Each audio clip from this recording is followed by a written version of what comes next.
Hello.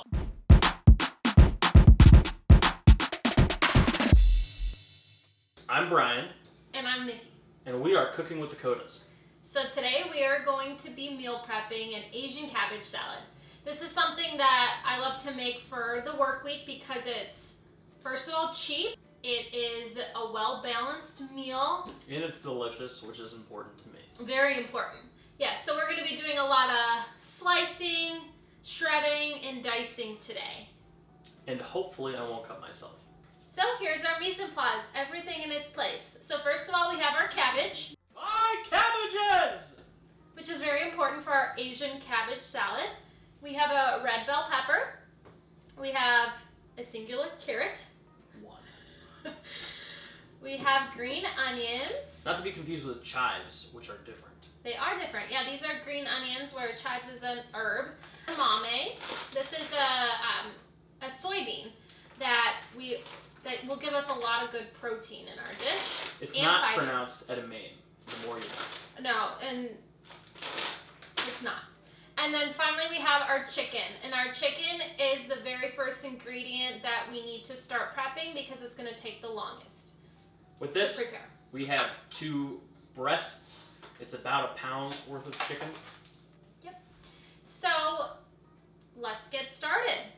I just prepped the chicken. All I did was put the 2 chicken breasts on a small pan with some salt and pepper. And we're actually going to use the toaster oven today just so we don't heat up our whole kitchen just for the 2 chicken breasts. So we're just going to stick this in the toaster oven for about 25 minutes at 350 degrees. And then it should be ready by the time all of our other ingredients are ready to go. All right, so we're going to kind of clear our cutting board so we can get chopping. So we'll move these gently over here. Thank you, Brian.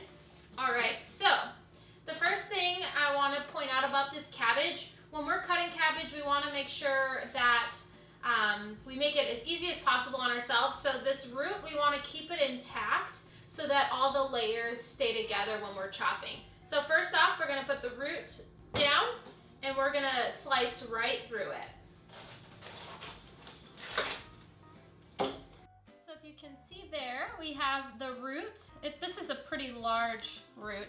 It goes up pretty high. So we're going to make a kind of a triangle cut here so that we do leave a little bit of that root intact so that the cabbage doesn't fall apart.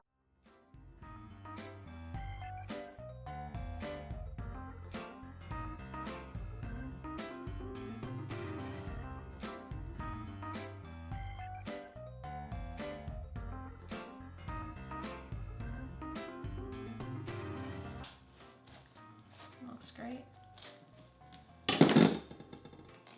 Awesome, perfect. And now we want, since this is kind of an awkward shape, we're going to lay it flat for our next cut. And we're just gonna slice it right down. See the root's right here, so we're gonna make a slice right here. Good. And I'm just reminding everybody, when you are slicing or chopping, make sure you tuck your fingers under so that there's less chance of you accidentally cutting the tips of your fingers. So whenever you're slicing, always kind of do that claw shape. All right, so from then on, we are going to choose a side, doesn't really matter, and you're gonna start slicing. So when you're slicing, try to keep your fingers towards the back of the knife so that you're choked up. That gives you more control when you're slicing. So we're gonna slice and slice, and you're gonna try to keep thin slices here because with cabbage it is very fibrous-y, so we really wanna keep it thin so it's easier to chew. You can see.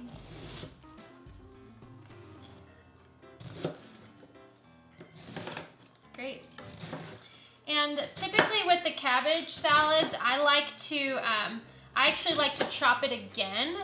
Since I'm not making a coleslaw or anything like that, I really want to have easy bite-sized pieces of cabbage when I'm eating my salad. So we're just going to keep on going here. What about this thick piece? Do you just kind of... Yep, so with that one, you can put it on its end, and you could just do slices that way.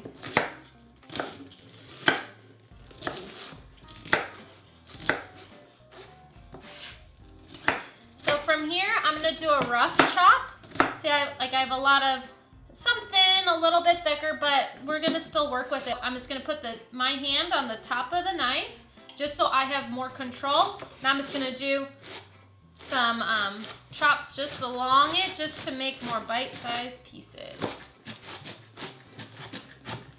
Nice. Just so we're not cluttering our cutting board, I'm going to grab the container we're gonna be using to mix our salad. So as we're chopping, we have more room to chop other things.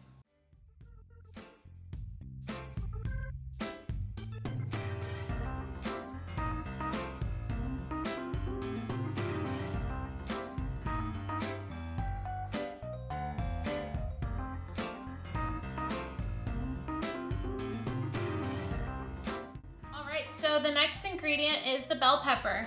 There's a few different ways to chop this, but I'm just going to show you the way that I typically use. So I'm going to slice the bell pepper through the core in half. And so what I'm going to do here, I'm just going to pull out the inside just with my hands.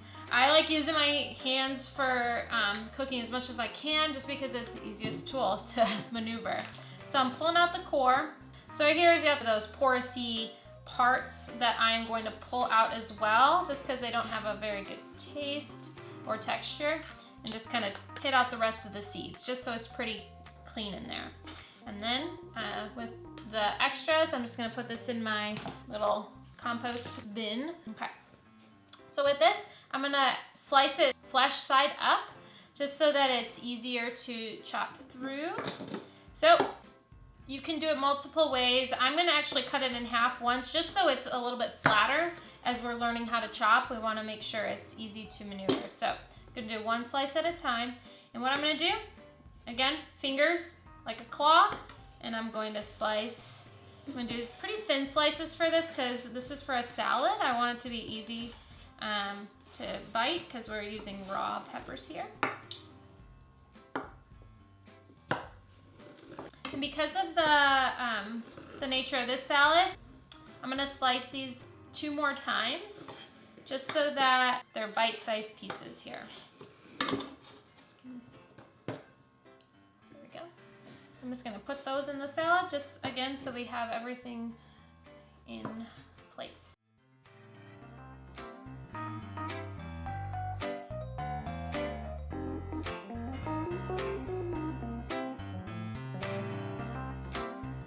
Next, we are going to use our 1 carrot.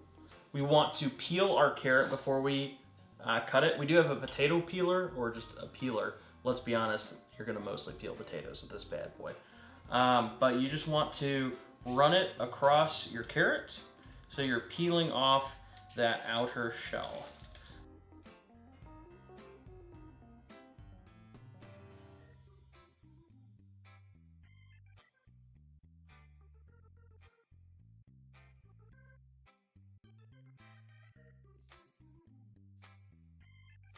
You can buy already pre-shredded carrots. Sometimes I do that if I'm running short on time, but we had these carrots in our fridge anyway, so I figured why not utilize them and grate them ourselves.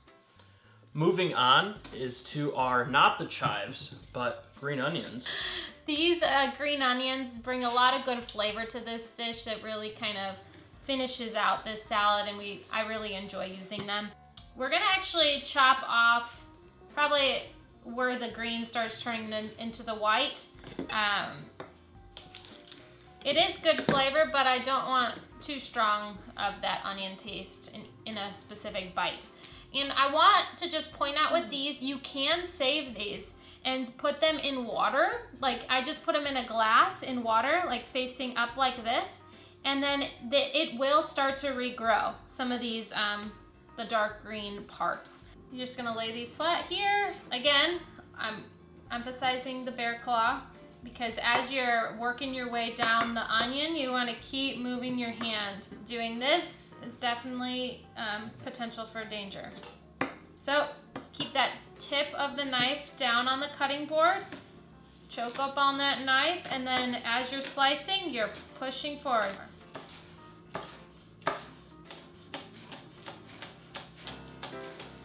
It's not a race.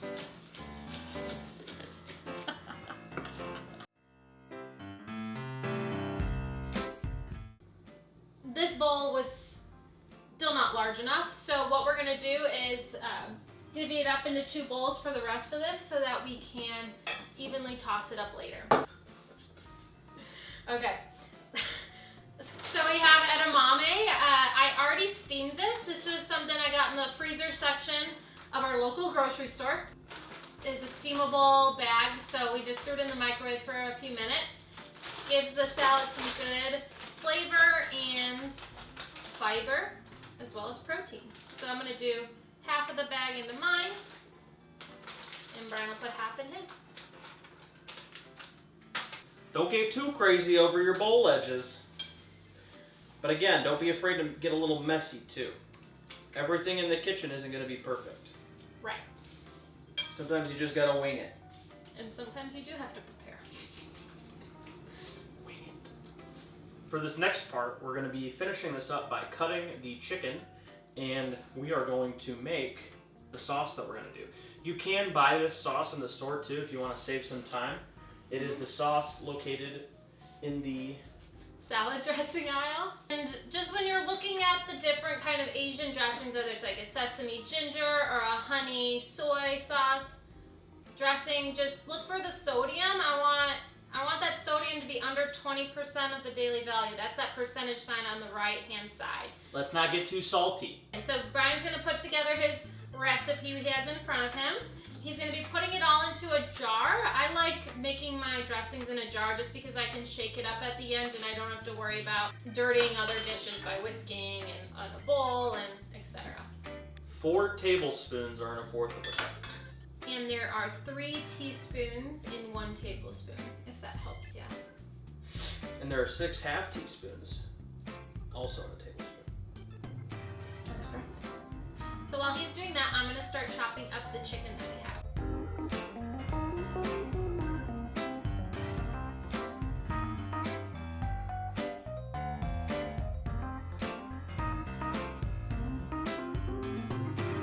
Mise en place! I don't have the soy sauce! She makes up words and we're not even like on it. I don't understand. Things happen. You gotta be flexible in the kitchen. We have it all in our mason jar and we are going to shake it up. The players wanna play. Shake it up, ha ha. There we have our sauce. And then for our food prep, we are just going to take about 2 handfuls and add it to each container that we have. We're gonna get about 2 tablespoons of this salad dressing per container. We're just gonna use the snack size Ziploc bags, and we're just gonna put maybe about 1/4 of a cup or so of these chow mein noodles for that crunch factor for this salad. We're bagging these separately just to keep the noodles nice and fresh. That way you don't have soft, soggy noodles in your salad when you go to eat it on the 2nd or 3rd or 4th day. And there we have it. We have prepped 8 meals ready to go, and we still have a little bit more to use. Thanks for tuning in this week to Cooking with the Cotas. Catch us next time, and have a good week. Thanks again.